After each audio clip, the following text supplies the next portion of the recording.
So good morning, everybody. I'm number one in the show, but the least important, as we just discussed. So I'm Andrea Montanino, the director of the Global Business and Economics program here at the Atlantic Council.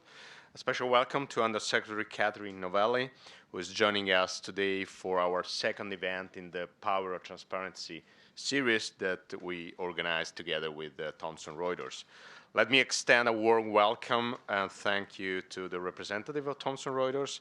We're not just co-hosting the event today with the Atlantic Council and the Power of Transparency series, but they are also a long-standing member of the Atlantic Council family and partner in our program. A special welcome to Kate Frederick. Where's Kate? Okay. Brian Pecorelli and John Walcott, who will be the moderator for today's discussion. In an even more connected world where we face political and economic uncertainty every day, the Power and Transparency aims to better inform key audiences about how transparency helps in combating and combat corruption, strengthen the rule of laws, expand market access, promote financial stability, and advance innovation. Transparency is a fundamental element of a sustainable rule-based global economic system.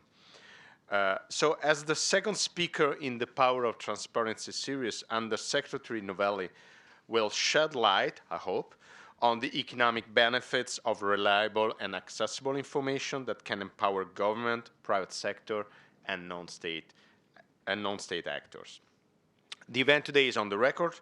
I encourage you to take actively part to the Q&A session after the moderated discussion, and also follow via Twitter. We have an hashtag who is AC Transparency. AC Transparency. Before I forget, I'm also delighted and honored to announce that we can, and you can already all mark your calendars for the next event of the Power of Transparency series on September 13.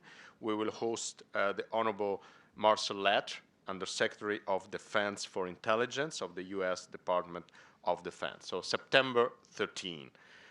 I don't know yet at what time, but I will let you know. With that being said, I would like to hand over to Mr. Brian Pecorelli, President of Tax and Accounting at Thomson Reuters. In this capacity, Mr. Pecorelli is responsible for providing tax and accounting automation solutions and related services to multinational corporations and governments around the world. So you have a lot of experience on that, and you know what transparency means. So Brian, the floor is yours.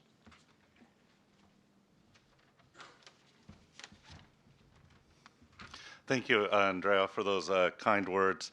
I'd like to thank everyone for taking the time to join us here today. It's my honor to be here at the Atlantic Council to continue the Power of Transparency speaker series with another distinguished guest today, Undersecretary of State Kathy Novelli, for what we believe, as was just said, to be a very candid and substantive exchange in just a few moments.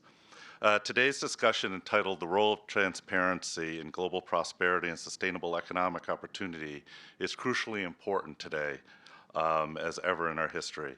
Thomson Reuters, through our expertise and innovative solutions, has been a leader in addressing many of the global challenges that will be discussed here today. Transparency is at the core of everything we do, whether it's shining light on global emissions, bringing transparency to complex global world tax issues, delivering accurate information to financial markets, or providing a transparent land management system in developing countries. Our products and services help foster a more transparent, connected, and empowered world. As a global solutions provider in areas such as supply chain risk, global trade management, and economic development, Thomson Reuters is on the forefront of using technology and information to bring transparency to markets, regulation, development, and trade in many ways. With 200 specialist commodities reporters, Reuters delivers exclusive and timely news that has the impact on prices and markets. Our research, data, forecast, and independent analysis of oil, power, gas, and carbon markets deliver forward-looking market intelligence that's used by many. Thomson Reuters brings together a unique set of tools and capabilities that help companies keep supply chains moving smoothly, mitigate commodities price risk, manage logistics and freight risks, and ensure their third-party suppliers are sound and ethical. And we offer the first truly global trade management solution to prove accuracy, efficiency, and regulatory compliance for multinational corporations. Our discussion today will touch on many of these areas around transparency. At this time, I'd like to acknowledge our moderator today, John Wolcott, Foreign Affairs and National Security Editor at Reuters News. John is an accomplished veteran of international relations journalism. From 2011 to 2015, he was team leader for national security and foreign affairs at Bloomberg. Prior to that, he was Washington bureau chief for McClatchy and for Knight Ridder. Previously, he was foreign editor and national editor of U.S. News and World Report, national security correspondent at the Wall Street Journal, and chief diplomatic correspondent at Newsweek. In 2008, John was an inaugural winner of the I.F. Stone Medal for journalistic independence from the Nieman Foundation at Harvard University. He also has won diplomatic reporting awards from Georgetown University and the National Press Club. And perhaps most important of all, according to Hollywood insiders, John could be portrayed by Alec Baldwin in an upcoming Rob Reiner film called Shock and Awe, about his time as bureau chief at Knight Ridder and his team's reporting on WMDs in Iraq. So I'm questioning that fact, but before we get to the discussion started, I'd like to introduce our distinguished guest today. Kathy Novelli was sworn in as Undersecretary of State for Economic Growth, Energy, and the Environment on February 18, 2014. In this capacity, she leads the State Department's efforts to develop and implement economic growth, energy, oceans environment, and science and technology policies to promote economic prosperity and address global challenges in a transparent, rules-based, and sustainable system. She is also the State Department's Senior Coordinator for International Information Technology Diplomacy. Prior to assuming her current duties, she was Vice President of Worldwide Government Affairs at Apple Inc. In that role, Ms. Novelli headed a multinational international team responsible for Apple's federal, international, state and local government relations and public policy.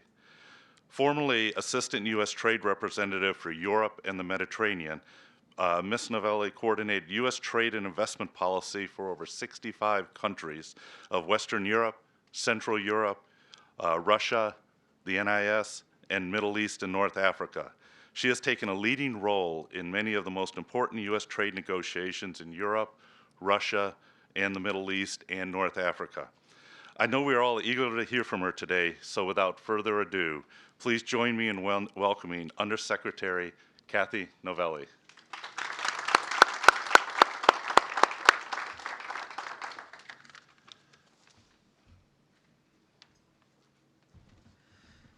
Thank you so much, Brian, and I just want to say I am so happy to be here about something that I feel extremely strongly about. And in fact, when people asked me when I first became the Undersecretary, what are your priorities, transparency and public policy making was one of the things I just listed because I think it's absolutely crucial.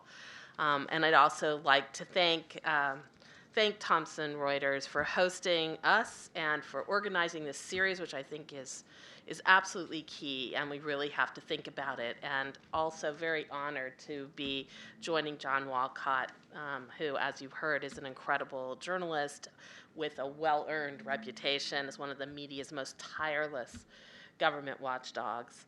And I would like to also say that every part of my portfolio that I work on today is underpinned by the importance of transparency. And it's a word, transparency, but I think the question is, well, what does it really mean? And I thought I could try to break some of that down today a little bit and make it a little less dry than it might sound at first blush. So transparency is a vital part of basically everything that we do at the State Department. It's a cornerstone for our efforts to expand democratic freedoms, to promote more inclusive societies around the world, and it's also a critical part of our economic diplomacy. And I think we often think of transparency as only about citizens being able to protest against governments and have free speech, which is absolutely vital. We don't often think about the link between sustainable economic growth, job creation, entrepreneurship, and transparent governance, but that is a vital link. And in fact, in its Doing Business report, the World Bank has consistently found that the economies where it's easiest to do business all score well in terms of government accountability. So there's really a direct link here. As part of creating investor confidence, I would posit it isn't the absence of regulations that businesses are looking for. Actually, it's the presence of governments that make and enforce rules predictably and transparently that make a country attractive to businesses. So I'd like to break down transparency into 3 categories just for ease of thinking, since it's such a big concept. First, fiscal transparency, then bureaucratic transparency, and then lastly, stakeholder transparency. Fiscal transparency is absolutely crucial because it provides reliable information, as Brian was saying, about government revenues and spending to legislatures, to markets, to civil society, and to citizens. And so governments that allow stakeholders to look at the books enjoy greater market credibility and can respond better to crises. And that, in turn, can help support economic sustainability. So that's the fiscal side.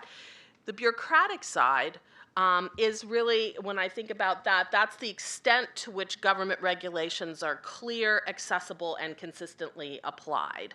And so examples of that could include things like rules for setting up a business, getting permits, registering property.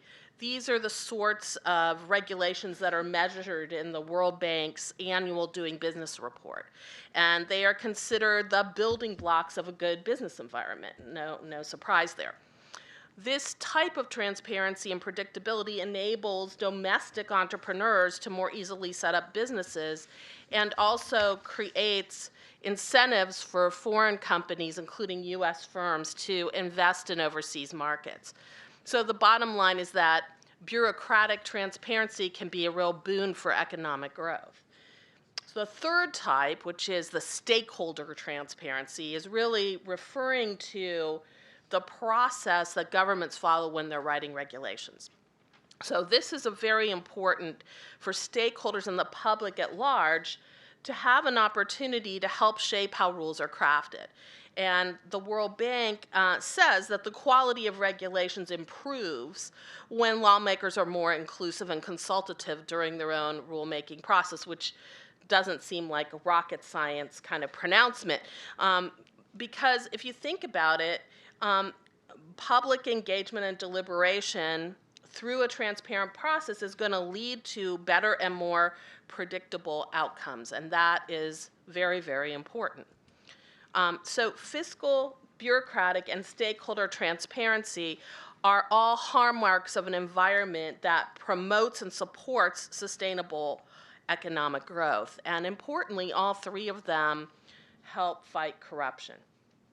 And it's very much more difficult for a government to divert off-budget expenses when they adhere to standards of fiscal transparency. There's less of an opportunity for bureaucrats to shake down companies and entrepreneurs and businesses when regulations are clear and red tape is minimal. And stakeholder transparency can ensure that privileged groups don't benefit from backroom deals at the public expense. The IMF and their research has found a correlation between elevated levels of corruption and lower levels of investment in economic growth. And according to the World Bank, an estimated $1 trillion of annual worldwide transactions are tainted by corruption. So if you think about what the power of that would be without the corruption, it's immense. Around the world, we see how transparent and efficient governments helps create business-friendly ecosystems. So again, back to the World Bank, if you think about an example of what does that mean, New Zealand is the second easiest country in the world to do business, has a world-class business registry system. So an entrepreneur in Wellington can spend part of an afternoon registering her businesses at a single web portal and still have time to make happy hour. By contrast, in Haiti, it takes more than 3 months and 12 procedures to register a business. So this process is so complicated that entrepreneurs need third-party attorneys and notaries to navigate it. Capital that could be covering startup costs gets diverted to pay attorney's fees. There are 250 times more registered LLCs per 100,000 working age people in New Zealand than there are in Haiti. So the difference, of course, isn't just because of transparency, but it certainly is not an insignificant contributor here. And unsurprisingly, the World Bank rates Haiti as the 182nd out of 189 countries in terms of ease of doing business. So at the State Department, what we're hoping is to see more success stories like New Zealand. And so we're helping governments to set up one-stop shops with online platforms to make it easier for entrepreneurs to start businesses. And in the developing world, this is also going to benefit women because women are the ones who frequently run small businesses, and so they're also going to reap the benefits of this, they and all the other male entrepreneurs. We're also at the State Department urging countries to adopt more transparent governing policies. And we're going to release our annual fiscal transparency report at the end of this month. And what you'll see is that some governments have made welcome progress in reaching minimum standards of fiscal transparency. So, for example, in Nigeria, the government's taken some positive steps on fiscal transparency by better reflecting actual spending on fuel subsidies in its budget. In the Central African Republic, the government has established a website that makes budget documents available and communicates information about the budget process. However, that is not to say everything's perfect in Nigeria or in the Central African Republic, and I certainly want to apply that. And there's many governments that still are not making progress as one would hope, and unfortunately some are even going in the wrong direction. But we use the results of our fiscal transparency report to be able to engage governments on the need for more open budgets and to try to have some sort of a objective standard upon which to base what we say. Fiscal transparency also features prominently in our anti-corruption efforts. So through the Open Government Partnership, which is an initiative that President Obama and 7 other world leaders launched in 2011, the United States and numerous other countries around the world have integrated fiscal transparency commitments into their own national action plans. So an example of this is on the energy front. The State Department is actively promoting transparency and good governance across the whole extractive sector. So corruption and mismanagement of extractive resources can obviously impede economic growth, and it can result in situations where some just pocket the revenues from these extractives into their own pockets or in offshore accounts, and their population remains the poorer for it. So, this kind of thing not only harms the people in the country where that's occurring, but it also reduces opportunities for U.S. trade and investment. And it's diverting this funding from government services that are needed to help build up the country. So we're using the Extractive Industries Transparency Initiative, which is called EITI, to work with industry and civil society representatives to publish information on how the government manages its extractive sector.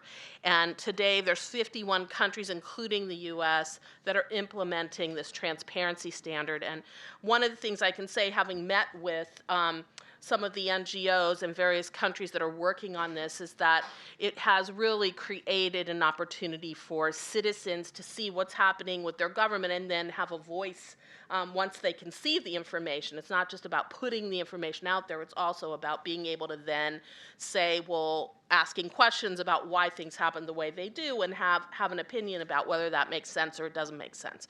And it is fantastic to see the effect that this is having as a starting up initiative. Our efforts to promote government transparency go beyond just simply urging countries to streamline regulations and keep better books. And as part of our transparency message, and one that we have actually taken to heart, is how do we take all this data that governments collect and make it more transparent and available to the public? Because governments just have a ton of data, a lot of information. And if you think about it sort of sitting someplace, hopefully now on a public website, but in the past in boxes, someplace archived. But if you think about that data, while it's just sort of there and we're collecting it and we're using it for our own purposes in a government, in the hands of an entrepreneur, it can be spun into gold, or as I would say from my previous life, at least into really useful apps. So a classic example I think that everybody knows is GPS data. Government satellites collected this data originally, at least in part for military purposes. But think about what's happened now in the hands of Google or Garmin or many others who are using GPS data. That data now ensures that you'll never get lost anywhere on Earth so long as you have a smartphone and an internet connection. And that has just spawned nearly $100 billion in direct economic benefits to the U.S. economy each year and supported 3.3 million American jobs. Just that one GPS data sector.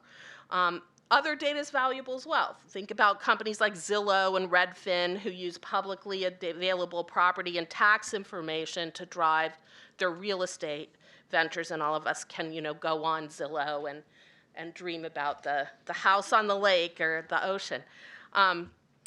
Data can also level the playing field for U.S. businesses. So one of the things that we've done at the State Department is develop a system called the Business Information Database System, or BIDS. And the whole idea of that is we created an online portal so that U.S. businesses can learn about international contract or tender opportunities anywhere in the world. And that really helps small and medium businesses learn about what's going on everywhere and provides them a point of contact at the State Department in the particular embassy who can help them take this forward. And we're also looking at how can other apps plug into this. So we're trying to use the data that other countries generate to help our businesses as well.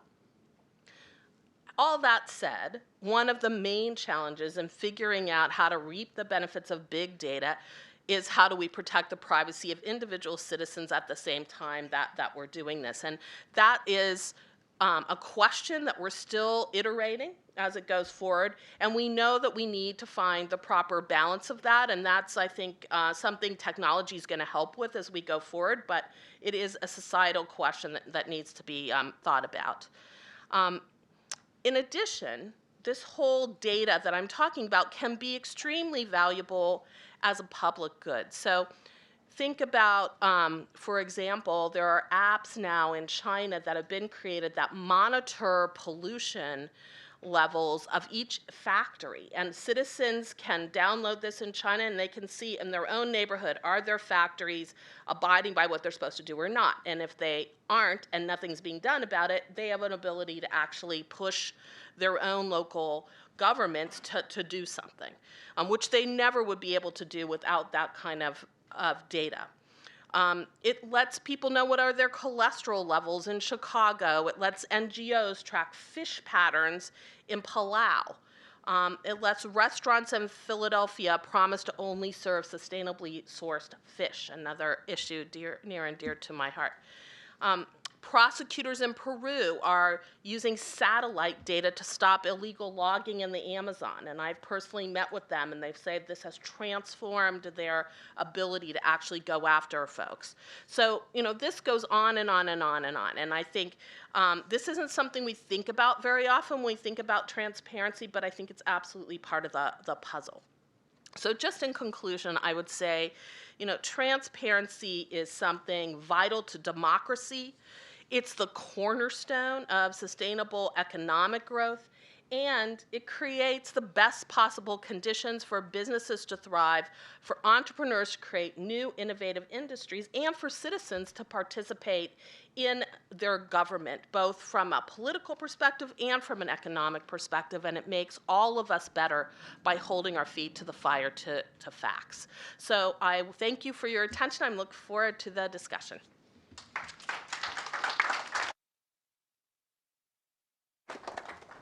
We're off. Oh, we're off. It's probably a strange place to start a discussion of transparency, but I can neither confirm nor deny the rumors about Alec Baldwin. Take Do that. you play Words with Friends was my question. I have nothing for you on that, Oh, okay. as they like to say at the State Department. You know that's true. I think the points you made about the battle between using big data and protecting privacy is a crucial point, as you said. But another place where those values, if you will, intersect is in supply chain management. So, and we all know that global supply chains have become increasingly complex. They're inevitably international. Even our space program relies on an international supply chain for some very important components like rocket engines. So what do you think is the first thing that companies should be doing to improve the security of their supply chains? From a transparency From a point. transparency point of view. Well, I think, companies are very, and I know this from working at a company that's very diligent about its supplies. And so they're very diligent about the quality of what goes into their products, especially branded companies, because they want their products to work. And so, the ability to drive that kind of transparency all the way through their supply chain, I think, is something. It's easy to do that at the first level, where the finished pieces come to you. I think driving it all the way to the very base is a difficult thing. And it's not to say it can't be done. I think that partnering with NGOs who are actually, on the ground trying to be helpful and themselves collecting information can be a very good thing. I think it can be difficult when people feel that no matter what they do, they're just going to be attacked. So I think, having a partnership where everybody's trying to get to the same end, which is everybody wants a supply chain that is free of, things that are assisting war or polluting the environment or having child labor. So I think really we have all this information, how do we pool it together so that we can get where we want to go? And there is an incredible, when I was talking about in China, the data on pollution, there's an incredible organization there that has been a great partner and really kind of revolutionized some of this, where they were able to actually go in and look at what's going on in factories there and help companies understand if there's a problem or not a problem in an objective way.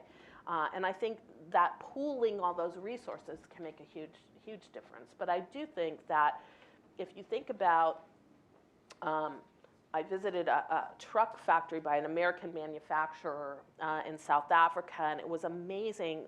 They were showing me the whole thing, and they're like, okay, see this one nut that's turned on this one bolt?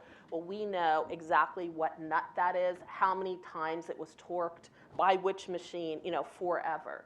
And so if you're able to use automation to trace things that far, you should also be able to use all of your resources to derive, a good and healthy supply chain. is there more that government can do to encourage that kind of thing? Efforts like the CTPAT that the government's undertaken since the Supply Chain Management and Transparency Act. What more can governments do to push private companies in the right direction? I guess what I would say is there is certainly transparency, I think, is a good way. So now, after that act, folks have to say, with regard to minerals, extractives, is their supply chain, fully clear of anything that's supporting illegal activity? And I think that that's important. I think, again, transparency really comes into this, where, companies being able to make those kind of declarations, and the public then sort of acting on that to put pressure on companies does actually create change. So providing information, I think, is very important. I think the line that has to be walked, and this is the same line of big data versus citizen privacy, is a lot of things that companies do are proprietary, and for good reason, because they're in competition with their competitors. So I think how one crafts that transparency is very important, so that we don't end up in a situation where we're somehow harming the ability of businesses to innovate, create, and compete. But that competition needs to be done in a way that actually takes things all the way through the supply chain for everybody. So should private businesses expect a push for more regulation in that direction, particularly on the international front? I mean, you deal with this, Apple is still dealing with this in a big way, but it's increasingly difficult to regulate corporate behavior on an international scale. Right, and I would say, and obviously I'm not here speaking for Apple at all, I would say that I think this is a real question on the competition side, is that it takes a lot of resources to be able to actually go through your whole supply chain, and some of these things are 18 layers deep in terms of the distance between a company, right, and where are things mined, and so if only American companies have to do this and their competitors don't, right, that is not a level playing field. But it's not right to say their competitors shouldn't. So I think part of this is not just dependent on government regulation, frankly. I think it's also dependent on consumers to insist upon this, including in other countries, and to have. And we've got, as I said, we've got all of these governments that we're trying to sign on to these transparency initiatives, and part of this is making sure that people are accountable. What is government doing to make sure that, following on what you said, that consumers have information that's available, doesn't violate proprietary standards, but, for example, how can I know that the cup of cocoa I'm drinking was not somehow traceable to slave labor in West Africa? Well, I guess what I would say is, I don't know that we could regulate every single thing in that way. That's why I do think the NGO community is so vital to this. I think that a lot of what a lot of big companies are now doing is they're banding together to try to make sure, for example, that cocoa is, there are organizations like the Fair Labor Association here, and they're looking now at, well, what can they do on the cocoa side? How can they work together on this? And I guess, to me, these kind of, I would call them more innovative ways of looking at these things are actually quite valuable, because you can learn from other companies. You can also pool yourself with other companies, and then you can create a market pressure to change, which you might not be able to do if you were only one company by yourself. And so I think we have to look at all of these different innovative ways. I don't think that just the government trying to regulate everything is going to get the result we want. I worry that it will actually start tying the hands of people to do things in a more innovative and creative way. And if everybody doesn't do the same regulation globally, which I think is highly unlikely, then we're really creating a very unequal situation. So I think part of this is making the information that's available, and then the public sort of saying, well, I don't want to buy cocoa unless somebody can say to me, I'm certifying that this is, doesn't have anything to do with slave labor, and that it was done in a, people were paid a living wage, et cetera. The other place where the level playing field obviously has become a big issue is in trade. And I spend more and more of my time, even though I'm a national security editor, dealing with trade issues among countries. And all of us know out there that there has been in many, many countries a push against free trade, almost a push in the direction of autarky, raising trade barriers, the playing field's not fair, et cetera. So I'd like to talk a little bit about that. And the obvious starting place is Brexit, which caught some but not all of us by surprise. I think, in the spirit of transparency, I think we in the media failed to understand the level of anger among populations worldwide in a number of countries who feel left behind by the technological revolution and by their willingness to take an action like voting Britain out of the United Kingdom. So I think on a lot of these fronts, I think we in the media can do a better job as well. But with Brexit, what do you think what effect do you expect that'll have on the British economy, on the EU, and on our government and business relations with them? Well, we're straying pretty far from the power of transparency here. Yes, we are. We'll get back to it. I got to ask a news question. Economists have looked at this. From our standpoint as the U.S. government, the British people have voted, they have spoken, and we believe very strongly in democracy.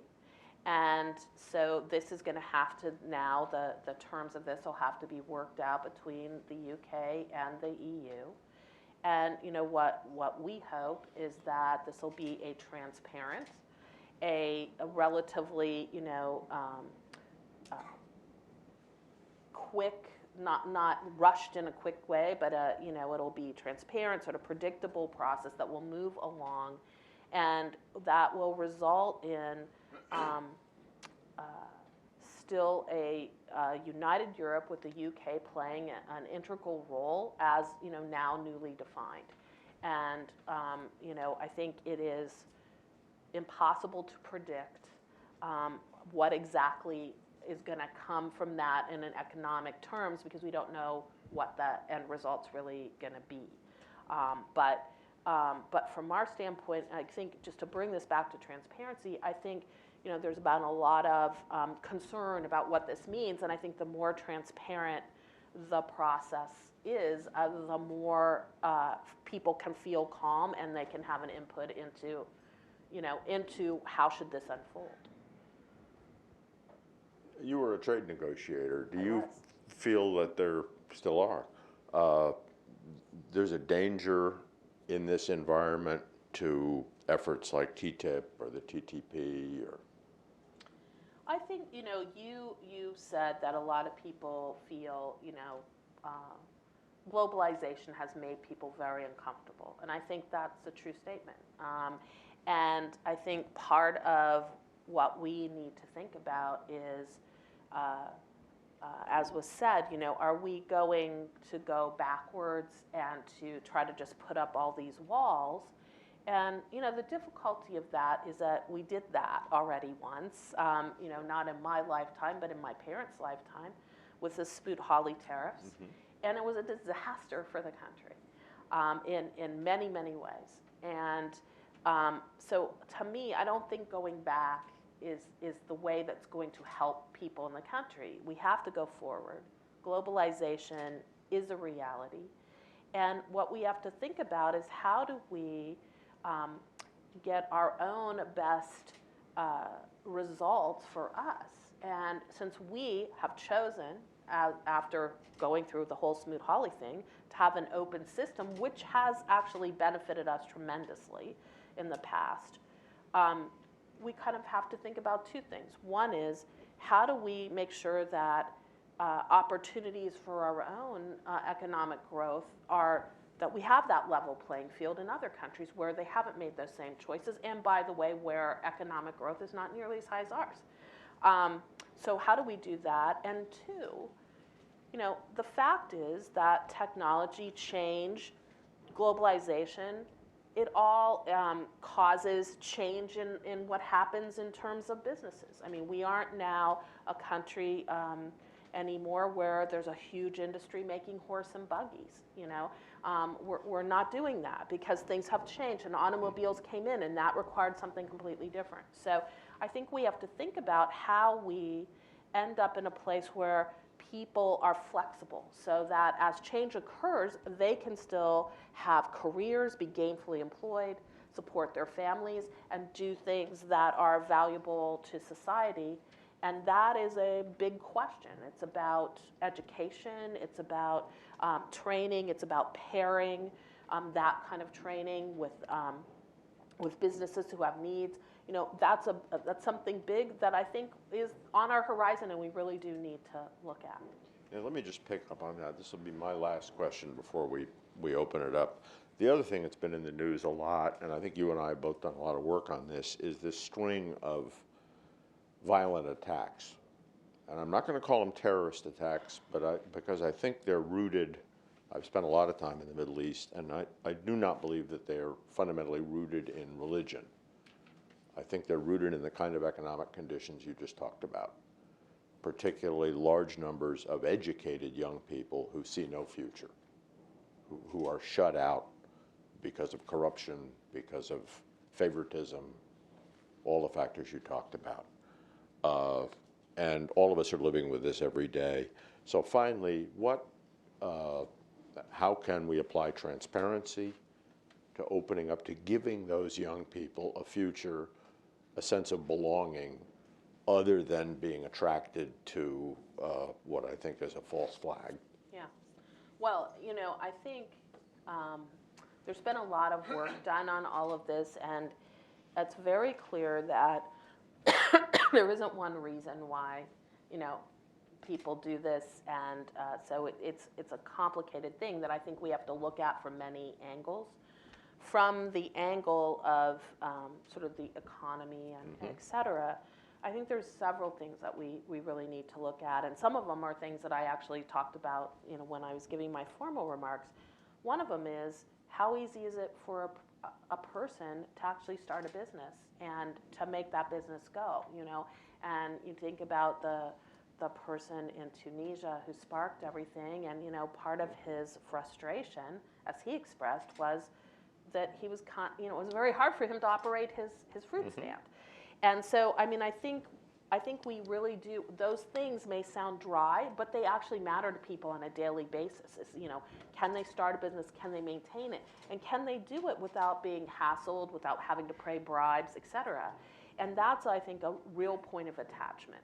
The other point of attachment that may be at the next sort of level up is, when governments are making these regulations, how are regular people who are actually living whatever they're living, maybe they're running a business, maybe they're running a farm, and there's going to be new regulations about, you know, potato seeds or whatever. How are they able to have a voice in what is actually happening? And I look at that from the real nuts and bolts way, that sometimes, I'm not going to assume that all governments are trying to do things to harm people when they make regulations. Sometimes they have a good objective, but they just don't really know what the facts on the ground are and what's the unintended consequences. And so I think the more that we can get citizen participation in that process, not only are people more vested, but governments will make better decisions about, you know, how to get where they want to go in terms of legitimate types of regulation. And this is not something that's going to happen overnight, but I think that those kinds of things are very important to work on. And of course, you know, the whole question of the gray economy, which is also about transparency, is hugely important. in developing countries, particularly in the Middle East, where because it's so difficult to actually navigate the, the non-gray economy, people just kind of go off book. And what does that then mean? It means that they're in this very precarious situation where they have to pay bribes, where they aren't part of the social safety net, where regular rules about how people are treated, aren't really being applied because they don't really exist, on paper. And I think trying to bridge that gray economy into the mainstream economy is also something hugely, hugely important. And that we really have to work on. And it goes back to trying to make it easy for people to do the right thing. That's a great note to end on. Let me now open this up. Yep, you're first. So,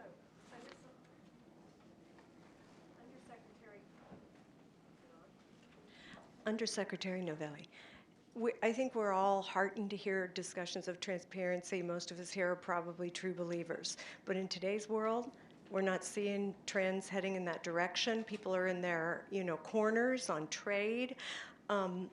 I'd like to ask you, I think we have an opportunity. Infrastructure, which for decades we've all been saying we need more of, would drive growth. We need it here, we need it elsewhere. The G20 is focused on it, but it's also a major channel for corruption. Mm-hmm. So there are some initiatives at the World Bank on, public procurement systems. There's an initiative at the OECD on construction, really infrastructure transparency.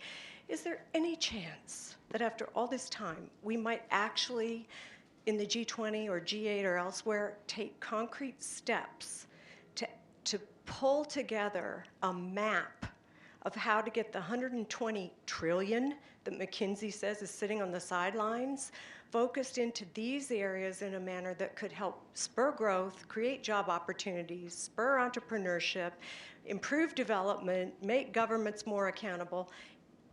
And might they actually be interested in doing this? Because a lot of the things you're describing, they have to have an incentive to want to do it. They have to see value to them. We can't force them. So do you have any thoughts on whether infrastructure or anything else is on the horizon that we might actually concretely take steps on to make improvements in these areas? Well, I think, as you yourself said, the World Bank is, starting to really look at this. What can they do? I think the other development banks are all looking at how to make what they are doing, at least that piece of it, more transparent and free of corruption. The IMF looks at these questions, when it's looking at how is it going to, if it's going to go out with lending packages. So, I don't know that there's a one-size-fits-all answer to this. I think this is something we have to work on sort of in every endeavor that is going on that has financing attached to it.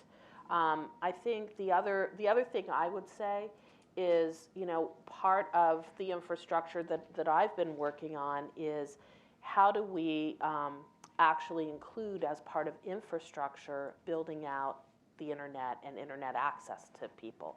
And we in fact started a whole initiative called Global Connect, where we're trying to connect the next 1.5 billion people to the internet by 2020. And this is, involving all the IFEs, involving the private sector, et cetera. But why do I bring that up? Because the more that there is information and the opportunity for it, I think the more chance of actually ferreting out some of these problems and making them public. And I think that is hugely important in this whole fight against transparency. And I agree with you that we need to redouble our efforts to try to make sure that all of these infrastructure projects that are being done are being done in a open way. And even China has brought on the new development bank. We've had a lot of talks with them. They have been very clear that they intend to abide by open procurement policies. And we are looking for ways to partner with them through other IFEs. So I think part of this is there has to be solidarity among all of the lending institutions that they are going to do everything they can to make sure that things that they're funding are going to be free of this. And as you said, in the end of the day, countries are going to have to make their own decisions about their own money that they spend. And I guess maybe I'm just a wild-eyed optimist, but I do think that there are many leaders around the world who want the best for their country. And this, I think, demonstrating that this can be done in a way that is transparent and fair and free of corruption, those things have powerful knock-on effects. And so I think we just have to keep working on this, but I don't think there's okay, we will solve this all in one, G20 meeting. I think this is something we're going to have to keep working on and working on. Anders Åslund, the Atlantic Council. Thank you very much. But of course, we have the elephant in the room, which is the United States. Reporters Without Borders rank the US presently as number 41 in terms of press freedom because of extensive use of gag orders, very limited Freedom of Information Act. We see here now a presidential candidate doesn't even have to publish his tax returns, and also because of extensive, rather severe libel laws. How would you like to comment on this in the international context? I understand that it's not your topic, but how would you comment upon the U.S. very poor standing in terms of transparency? Thank you. Well, Let the record show I did not ask that question. right. And I don't, I'm not familiar with this ranking and what it's based on, so it's hard for me to comment. I mean, I can say that I think in terms of the Freedom of Information Act, for example, I would put up our law against anybody's in terms of, the process of looking at this. And as somebody who has spent, I can't tell you how many hours sifting through, I can't tell you how many documents to try to find relevant things. I mean, it is back to the question that the government just has a lot of information. I mean, it's multiple people's full-time jobs just to answer Freedom of Information Act requests. So I think, in terms of our own First Amendment privileges and the ability to have free speech here in the United States, again, I would put us up against any country in terms of free speech. Well, you can shake your head, but I think there have been numerous Supreme Court decisions about what is speech. There are many other countries who are much more restrictive about speech that are in the developed world than the United States. So I don't know what this is based on, but I think that we acquit ourselves actually in an overall way. There may be individuals who have a specific complaint about this or that, but I think we acquit ourselves quite well. Thank you. I have two questions. First one, I really loved in your remarks you mentioned fiscal transparency because I think this is crucial. How do you rate the US in terms of fiscal transparency? How much an average normal citizen can understand your budget and how this can be improved? Second question, how do you think trade agreements between the United States and less developed countries can increase transparency in those countries, those that have, say, a lower standard in terms of rule of laws or this kind of things? Well, I'll take the second question first. So in terms of what trade agreements do, one of the things that they require is that countries publish all their regulations that relate to everything in the agreement, which is kind of the entire economy, and that it be published. And also, the U.S. trade agreements also sort of require that there's advance notice if regulation is going to be put out, besides just laws, and that there be a chance for public participation. So that's baked into our trade agreements. And as somebody who's negotiated many, many of those agreements, I can tell you that even with developed countries, that is one of the most difficult parts of the negotiation. And it's kind of surprising, but it is something that that countries really resist doing. And so, we continue to put that forward, and I think it has a very big impact with the countries with which, we have these agreements. We have gotten very positive reports back from those who are trying to operate there. In terms of the United States, I am not a budget maven here, but all of that is published, and there's quite a whole industry of people who actually work on looking at the budget, from the private sector and what does that mean, and there's a whole apparatus of people who look at the budget. I think the difficulty of this whole question of budgets is that they're very complicated, and so this is where I think others can sometimes, with the raw information, can kind of look at that and say, well, what does this actually really mean? Because if you just try to read all the line items, it's like you've got the information, but you almost have too much information to sift for yourself if you're just the average person, not knowing what every little thing means. But we do put the information out there, and I think the sifting of it comes through the press and through other organizations who look at these things.